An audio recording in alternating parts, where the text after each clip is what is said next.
Giant cell tumour technically एक benign tumour होता है। बहुत सारे ट्यूमर्स या बहुत सारे कैंसर्स एक्सरे और एमआरआई पर जायंट सेल ट्यूमर जैसे लग सकते हैं। जब भी जायंट सेल ट्यूमर का ट्रीटमेंट या सर्जरी हो तो हमें पहले बायोप्सी से उसको डायग्नोसिस कंफर्म करना है। जीसीटी सिंपल बेनाइन ट्यूमर नहीं है, ये एग्रेसिव ट्यूमर होता है। एमआरआई जीसीटी के डायग्नोसिस और इवैल्यूएशन के लिए काफ़ी ज़रूरी होता है, लेकिन वो फाइनल वर्डिक्ट नहीं होता। मेजॉरिटी ऑफ पेशेंट्स जो मेरे क्लिनिक में रिकरेंट जायंट सेल ट्यूमर के साथ आते हैं, उनमें एक चीज़ कॉमन होती है और वो होता है पहली सर्जरी के दौरान प्लानिंग और एग्जीक्यूशन का मिसमैच। जीसीटी अग्रेसिवली बिहेव कर सकता है, लेकिन बीमारी वापस आना केवल ट्यूमर बायोलॉजी पर ही निर्भर नहीं करता। ट्रीटमेंट प्लानिंग, सर्जिकल प्लानिंग और एग्जीक्यूशन वो भी उतना ही इम्पॉर्टेंट होता है। जैसे क्रिकेट में अगर सचिन तेंदुलकर बोलें कि इस बॉल पर 6 मारिए, तो सिर्फ एडवाइस नहीं, टेक्निक भी मैटर करती है। पेशेंट वही था, ट्यूमर वही था, लेकिन पहली सर्जरी के दौरान प्लानिंग और एग्जीक्यूशन का मिसमैच एक डिसीजिव फैक्टर बन जाता है और जायंट सेल ट्यूमर इस मिसमैच को माफ नहीं करता।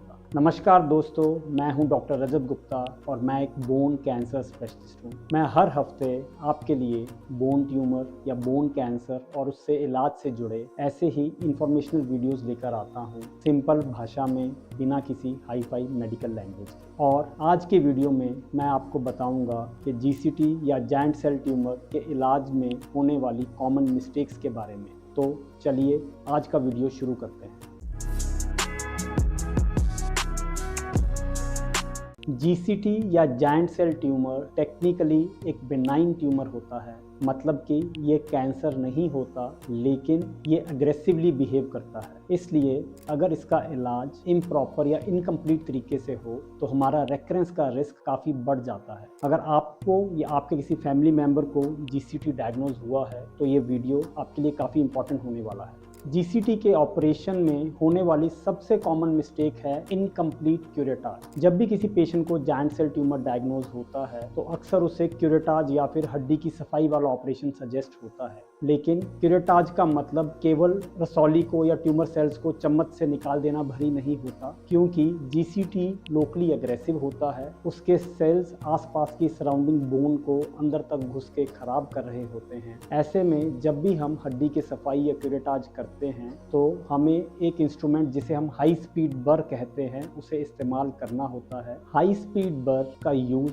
इसलिए जरूरी होता है क्योंकि यह ट्यूमर के सेल्स को मैकेनिकली रिमूव करता है, उसकी वॉल्स को साफ करता है और सारे के सारे रेजिडुअल ट्यूमर सेल्स को वहां से हटाता है। लेकिन एक रियलिटी यह भी है कि जिन सेंटर्स पर बोन ट्यूमर्स या बोन कैंसर्स का इलाज रूटीनली नहीं होता, वहां पर मेजॉरिटी ऑफ केसेस में हाई स्पीड बर अवेलेबल नहीं होती और बिना हाई स्पीड बर के किया गया क्यूरेटाज मतलब के इनकम्प्लीट सर्जरी मतलब के रेकरेंस का रिस्क काफ़ी हाई हो जाता है। जीसीटी के इलाज में होने वाली दूसरी गलती होती है कि केवल एमआरआई की रिपोर्ट के आधार पर ही हड्डी की सफाई वाला ऑपरेशन क्यूरेटाज कर देना। असल में एमआरआई जीसीटी के डायग्नोसिस और इवैल्यूएशन के लिए काफ़ी ज़रूरी होता है, लेकिन वो फाइनल वर्डिक्ट नहीं होता। हमें समझना होगा कि बहुत सारे ट्यूमर्स या बहुत सारे कैंसर्स एक्सरे और एमआरआई पर जायंट सेल ट्यूमर जैसे लग सकते हैं और ऐसे में अगर बिना बायोप्सी के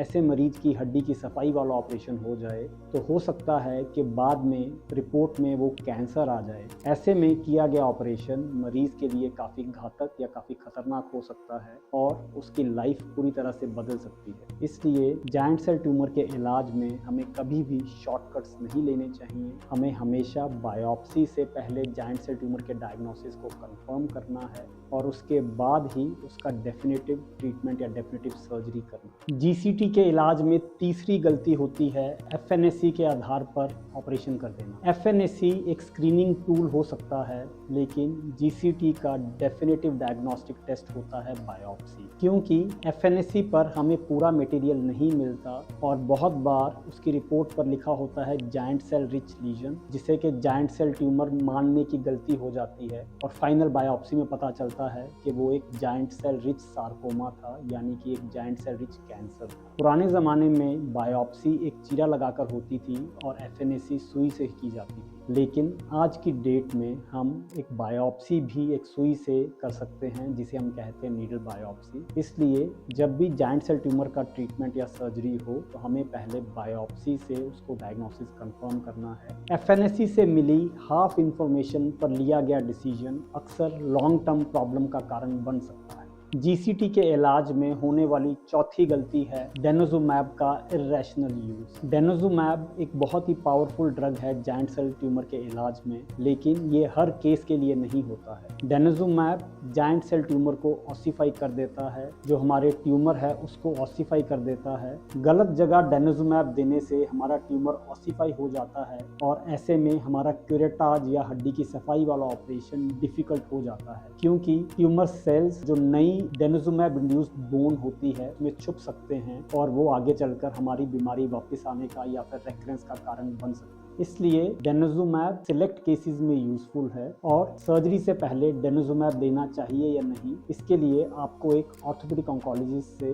ज़रूर मिलना चाहिए। जीसीटी के इलाज में होने वाली 5वीं गलती है कि ऑर्थोपेडिक ऑन्कोलॉजिस्ट से इसका सर्जरी ना करवाना। यह बात थोड़ी अनकंफर्टेबल लग सकती है, लेकिन जाइंट सेल ट्यूमर के इलाज में हमें proper planning, proper curettage with high speed burr, adjuvants और प्रॉपर रिकंस्ट्रक्शन टेक्निक्स चाहिए होते हैं, और यह सब हर हॉस्पिटल में अवेलेबल नहीं होता। इस बात को आप एक उदाहरण से समझ सकते हैं कि हम सब जानते हैं कि सचिन तेंदुलकर या विराट कोहली बहुत अच्छे बैट्समैन हैं, वो दोनों ही क्रिकेट के लेजेंड्स हैं, लेकिन आप उनसे विकेट कीपिंग नहीं करवाएंगे। इसी तरह जाइंट सेल ट्यूमर की सर्जरी भी एक बोन सर्जरी है, लेकिन वो एक नॉर्मल जॉइंट रिप्लेसमेंट से या फिर नॉर्मल प्लेटिंग या रॉड डालने की सर्जरी से अलग है। इसके लिए अलग एक्सपर्टाइज की ज़रूरत होती है, इसके लिए अलग इंफ्रास्ट्रक्चर की ज़रूरत होती है, इसके लिए अलग तरह के इक्विपमेंट्स की ज़रूरत होती है। इस पूरी वीडियो से आपको 2 बातें याद रखनी हैं। पहली, जीसीटी सिंपल बेनाइन ट्यूमर नहीं है, ये एग्रेसिव ट्यूमर होता है। इसमें पहली सर्जरी के दौरान कोई भी प्लानिंग या एग्जीक्यूशन मिस्टेक से हमारा रेकरेंस का रिस्क काफ़ी बढ़ जाता है, और दूसरा,